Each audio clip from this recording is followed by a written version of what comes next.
But we cannot be emotional because we are here to groom the children.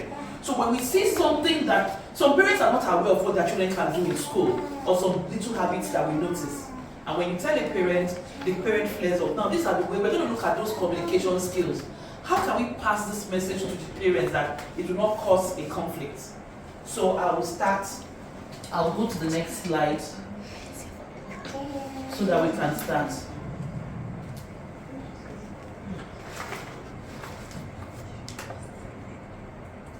Okay. Communication is vital. It builds collaboration. Like I said, when we communicate, we can do things together. Supportive relationships, we are supporting each other, and ensures student success. The only reason we are a team here is that we want to make sure that the children are successful in everything they do, even though they have different attitudes. Teachers should practice active listening using clear and concise language. Sometimes most of us do not listen carefully before we respond. We respond because already you have a notion in your mind, as in, I don't like this woman. So before she even finishes, you are ready to, your mind is ready to respond. But if we pay attention, listening, there will be, the communication will be smooth. It's just like when she brought up the idea of tea etiquette just now, I had to explain. I didn't know where she was coming from, but she now explained our pictures. If I did not listen to her, I wouldn't have understood. I was now explaining to her how we are doing this step. I thought that was what she meant when she brought up tea etiquette. I hope you remember that happened just now. But then when you see that something is wrong, this is where communication comes with the parents. But before you do that, you go to you follow procedure. When you notice a child has been physically abused or emotionally abused, then you draw the attention of the office. I've noticed something. What do you think we should do? If you all decide that we should call the parents in, then that's fine. But don't go straight to the parents. Don't just say, oh, because you have a good relationship with parents. No. It's just physical, emotional neglect and sexual abuse can actually affect a child's learning ability in your class. So once you take this into consideration, you have to safeguard that child. Once you notice it, please find a way to communicate with the authority in school and communicate with the parents. It's not about being stubborn. It's not about being stubborn. No child, none of us, all of us, we all pass through childhood, traumas. A lot of people have not come out of that childhood trauma. So these children are going through a lot. So please, we want to safeguard our children. So it's not just only learning. This is where I come in. This is my job. But the children spend more time with you people than they will with me. This is what I'm supposed to be doing. As in, while you are teaching academically, improving them, I come in this aspect, but I'm not always here. So in those times I'm not here, and you see them more than I do. Maybe I do once a week, but you see them every day. So you might notice something I would not notice when I come once a week.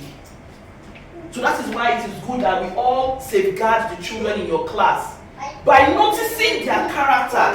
I am responsible for building the children's character. But when you notice it, you can talk with me, you can discuss it with me, I'll take it up. There are sometimes some teachers come and say, this person did this.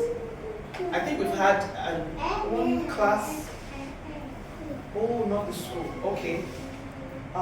In the other school, a teacher came to me and said, there are 2 children in her class, always fighting and quarrelsome. So they have ganged up, as in half of the class is supporting this one, and half of the class is supporting that one.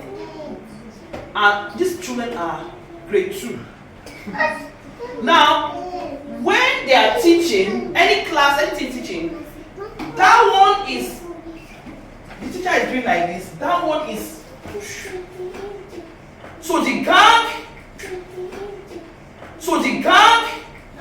nobody is learning. So I didn't know that I had it all. I just said, okay, you know what to do. These 2 girls, put them together, they became seatmates. I just tried it, I didn't know. It worked. They became seatmates, so who will you gang up to distract? You have to notice. Be very observant with your children in class, because nobody is stubborn. They are only going through this, and it's affecting their learning. So we must learn to safeguard the children in our class. That is why I said we should talk about safeguarding. Okay, domestic violence. Then how do you respond? There are 4 arrows. Like I said, you record whatever.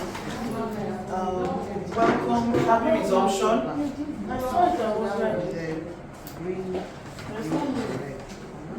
I just want to Safe environment for all involved. Like I said, your children are watching you. They are watching what you do. And they take you when they get home. And when they get home from school. So if you don't work as a team and you work as if you are competing with yourselves, you're actually teaching your children how to compete in life. So what we are doing here is part of teaching in action, even though when we don't speak. Now, when I was in the university, the project I wrote a project. My project topic was, how do children learn better, visuals or audio? Audio. And my topic, I supported visual. That is why you see that I teach with videos. I developed that idea because when I was a child like this, I watched The Sound of Music. As I'm talking to you, I know everything that happened in The Sound of Music from beginning to the end. So if I could remember, that means visuals, children can hardly forget. So I put my teaching in a song or in a video. So when you ask the children, because they remember the song, they can never forget. Even sometimes you might tell me something this morning and tomorrow since it's part, I'll say I forgot. It happens to everybody. So we must have, I developed my own communication with children. I developed it. I saw that children, if I, till today, Sound of Music, Shrek, sometimes the cartoons my children watch now, I have watched it before. Mommy is like one doctor that can talk to animals. My children just watched it recently. I started telling them what happened. Mommy, how did you know? I said, I watched it when I was small. I was telling them. So I cannot forget. So now let's learn that visuals are very good in teaching. I always teach the children with songs. You see, when I go to especially KG2, because I've tried my best how to communicate with KG2 children. So what I've discovered is that they like song. So when I go, of course, we dance, we will move, we will go, I'm telling you, they won't have tired of dancing, my body will pay me. But when they are doing tests, ask them that question to God and man. They sing the song and get the answer. And even at home, they keep on singing the song, and it registers in their head. Because so now, that class in particular has seen the way I communicate with my children. Even other classes, the song is always, they're always playing the song in their head. So let's work as a team. Our goal is the success of the children. Yes. Thank you very much.